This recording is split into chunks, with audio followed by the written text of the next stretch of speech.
Frères et sœurs, croyants et non-croyants confondus, suite à la vidéo intitulée Le Messie est de retour de Cheikh Jamel du Centre Zahara de France, je me permets de faire une analyse en tant que croyant engagé dont la position ne reflète aucun point de vue d'aucune obédience particulière. Je fais cette analyse parce que je ne suis pas convaincu de l'analyse et du discours très éloquent qui certes prône l'amour, la tolérance, le respect des religions et la fraternité interreligieuse du Cheikh Jamel. Son analyse est certes nouveau, selon moi, dans le milieu musulman et est à saluer. Mais pourquoi ne suis-je pas convaincu? Le titre de la vidéo, Le Messie, entre parenthèses P, est de retour, Cheikh Jamel, est révélateur. Le titre de la vidéo est révélateur parce que le Cheikh a trouvé très important, que le Cheikh que j'appelle d'ailleurs frère Cheikh Jamel, a trouvé très important de préciser le Messie, entre parenthèses P. Je suppose que la lettre P tient lieu de prophète. Il a trouvé très important de le préciser déjà sur le titre de sa vidéo. La P, si la lettre P représente prophète, cela touche le noyau même de la chrétienté qui enseigne et reconnaît Jésus comme Dieu qui s'est fait homme. Ce qui pour moi est une espèce de désaveu de ce en quoi croit le chrétien.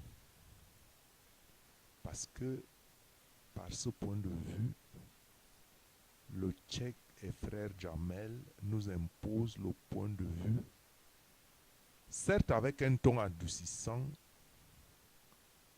que Jésus n'est qu'un prophète, comme tout autre. Et d'ailleurs, ne le dit-il pas déjà lui-même dans son exposé, dans son analyse? Ce qui veut dire que son respect se limite à ce que lui, frère, et Cheikh Jamel, ça se limite à ce qu'il croit, ça se limite à ce qu'il juge, à ce qu'il conçoit pour vrai, ou à ce qu'il croit être vrai. Or, c'est une question de foi. J'estime qu'il n'appartient pas au Cheikh et frère Jamel de définir ce qui est vrai pour ma croyance. Ça, c'est le premier point pour lequel je ne suis pas convaincu de son analyse. Le deuxième point est que je ne peux pas encore sonder la profondeur et le fondement de foi de son analyse. Sur cette vidéo, la dite vidéo, le Messie P est de retour, Cheikh Jamel. Puisque pour moi, ce message est unique et nouveau. C'est le premier message que je lis de lui. Et c'est d'ailleurs l'occasion de dire que ce message qui a attiré mon attention a fait que je prenne connaissance qu'il y a un centre Zahara en France. Donc ce message est pour moi nouveau et unique. Donc, peut-être me faut-il du temps pour lire et comprendre l'essence et la profession de foi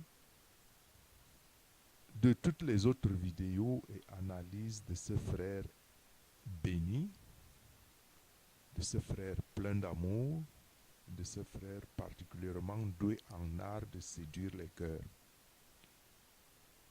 il réussira certainement par cette vidéo de réunir plus de prosélytes, plus d'adeptes, pourquoi pas d'esprits incrédules et de convertis musulmans qui sont à la recherche de la fraternité et de l'amour. Ce qui n'est pas mauvais, valeurs qui aujourd'hui deviennent de plus en plus rares dans un monde sombré dans le matérialisme. Message certes qui touche le cœur par son ton. Je ne suis pas un chrétien fanatique ou extrémiste, mais j'ai juste le respect de la considération de Jésus-Christ. Pas seulement la considération de Jésus-Christ. J'ai juste le respect de la considération de ce qu'il est vraiment.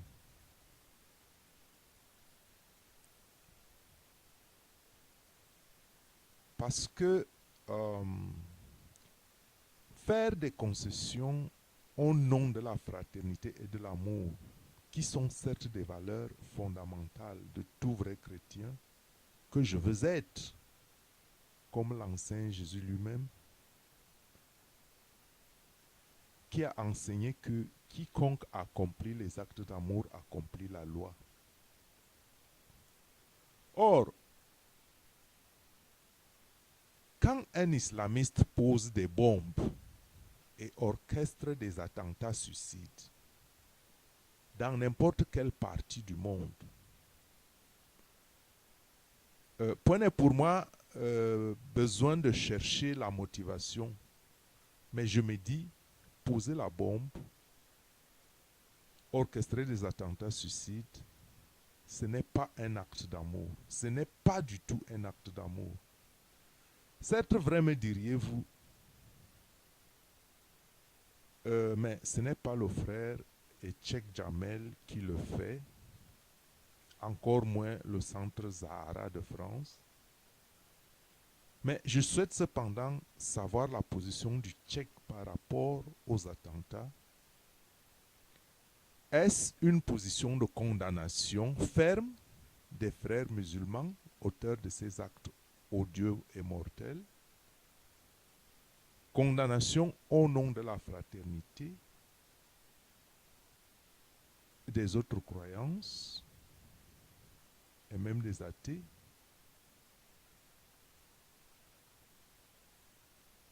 Et ou condamnation au nom de l'amour des croyants et non-croyants confondus, qu'il appelle à la reconversion et à la reconsidération des valeurs de la foi.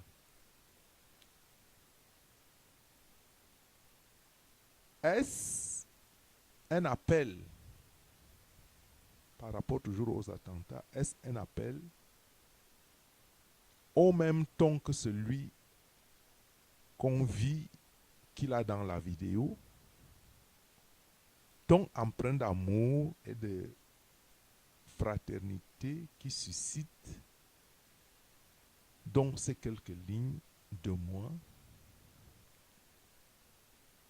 un appel apaisant à l'amour ou appelant à l'amour presque absolu et de respect de la considération de l'autre. Et cela me fait penser, ou bien cela me fait vouloir savoir ce que Tchèque Jamel lui-même de la guerre sainte dont parle le Coran, ce qu'il pense, ce qu'il en pense de la guerre sainte. Pourra-t-il parler au nom de l'islam avec les mêmes valeurs, comme il en appelle avec un ton si éloquent d'amour et de fraternité, de respect dans sa vidéo précédente? Quand on parle de la guerre sainte, j'aimerais savoir quelle est sa position. Et la guerre sainte, quelle serait la signification qu'il donnerait à la guerre sainte et qu'est-ce que cela voudra dire pour lui concrètement mener la guerre sainte?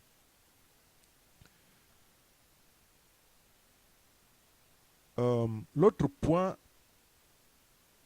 qui ne me convainc pas du tout est juste parce que je suis croyant chrétien et que Jésus enseigne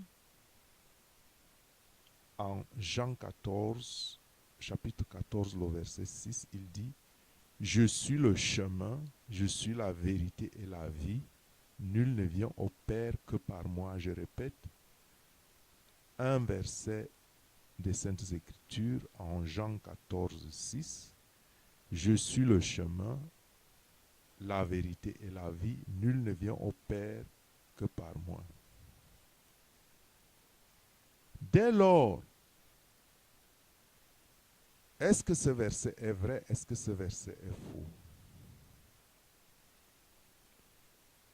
Dès lors se pose la question si un prophète peut mentir. Si la réponse est oui, le prophète peut mentir, alors vient la question, quelle est la doctrine du vrai prophète? Ou mieux, quel est le prophète qui enseigne la vraie doctrine? Si la réponse est non, non, le prophète ne peut pas mentir, alors vient la question de savoir si l'islam et le chrétien prient le même Dieu. Parce que quand Jésus dit « Je suis le chemin, la vérité et la vie, nul ne vient au Père que par moi », et si Jésus ne ment pas, la question est donc de savoir si l'islam et le chrétien prient le même Dieu, auquel cas, puisque le Dieu des chrétiens est le même que le Dieu des Juifs, parce que la chrétienté est née de cette religion juive que Jésus est venu apporter, c'est la continuation de ce qui est écrit dans la Torah, même si en partie le peuple juif l'a rejeté. Auquel cas donc se pose la question, pourquoi les pays arabes veulent détruire le peuple d'Israël? Et où reste l'amour? Où reste la fraternité? Où reste le respect? Où reste le respect de l'autre, dont prône l'islam par le tchèque et frère Jamel? Frère Jamel a certes gagné nos cœurs par son discours pathétique, mais n'a pas encore convaincu de parler ainsi, de parler comme il parle au nom de l'islam. Il parle peut-être pour sa propre conviction personnelle, mais il ne peut pas parler au nom de l'islam. Parce que s'il parle au nom de l'islam, je m'attendrais qu'il y ait d'abord un appel à l'arrêt de la barbarie. Peut-on tuer ses frères et ses sœurs au nom du Dieu d'amour? Est-ce qu'on peut tuer ses frères et ses sœurs au nom du Dieu d'amour? Seuls les incrédules peuvent le croire. À défaut des actes concrets d'amour,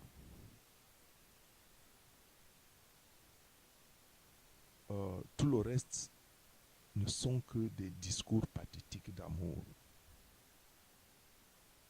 Il est vrai que la foi vient de ce que l'on entend, mais si ce que l'on entend, on ne le met pas en pratique, alors cette foi-là est une foi morte.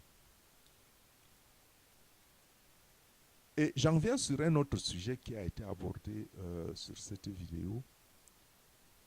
Certes vrai, nous attendons la seconde venue du Sauveur de l'humanité. Mais à ce que je sache, le Sauveur de l'humanité, il était seul suspendu sur la croix. Et son nom est Jésus. Il était suspendu seul sur la croix au Golgotha. Et pourquoi reviendrait-il maintenant avec le fils du prophète Mohammed, Al-Mahdi, puisque les Saintes Écritures nous enseignent que ceux qui sont morts attendent la résurrection des morts et que la résurrection des morts aura lieu après la venue ou peu avant la venue de Jésus-Christ, que c'est lui qui viendra faire ressusciter les morts. Parce que Jésus-Christ est le seul pour le moment qui ait ressuscité les morts comme prémisse. Et c'est pour cette raison d'ailleurs que l'on dit qu'il n'y a aucun autre nom au-dessous des cieux, il n'y a aucun autre nom par lequel on peut être tous sauver en dehors de Jésus-Christ. D'autre part, le frère tchèque Jamel, que je porte au cœur, après avoir vraiment écouté sa vidéo, nous sommes d'accord, oui, lutter pour la foi et contre l'injustice. Ça, c'est son appel. Nous sommes d'accord là-dessus qu'il faut lutter pour la foi et contre les injustices. Mais lutter pour la foi et contre l'injustice, c'est aussi ne pas faire atteinte à la vie que seul Dieu peut générer dans les familles. La vie est de ce qu'il y a de plus sacré sur cette terre et dans toute l'humanité. Et cette vie, personne n'a le droit de la détruire ou de l'arrêter volontairement, quelle que soit la motivation. L'ennemi, pour moi, ce n'est pas l'humanité, mais c'est l'humanité satanique qui lutte contre les valeurs de la foi que le frère Etchek Jamel prône et préconise. Ce n'est pas l'humanité, mais c'est l'humanité satanique. L'humanité qui fait la guerre et qui tue l'innocent. Pas seulement dans les guerres et attentats fratricides, mais aussi l'humanité qui crée des manques et des pénuries artificielles pour le contrôle des prix au profit d'un clan, d'une clique et au détriment de la majorité qui meurt de faim. L'ennemi, c'est l'impie qui veut s'enrichir par tous les moyens, qui veut s'enrichir à tout prix, même au prix des vies humaines et du sang. Des fois pour imposer ses convictions et ses croyances, pour la domination.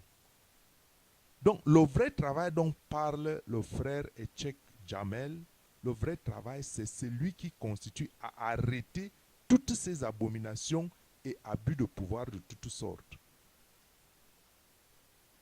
Les différences sont une ressource, une source d'enrichissement et une occasion d'ouvrir l'esprit et non la cause et la source de division et d'oppression. Donc pour conclure, pour ne pas tirer trop long, travaillons tous ensemble pour la paix et surtout le bien-être de tous, que ce ne soit pas seulement un discours, que ce soit par des actes concrets. Paix de Jésus-Christ avec vous, frère Etchek Jamel. Que Dieu vous bénisse, que Dieu bénisse votre œuvre et qu'elle soit sincère.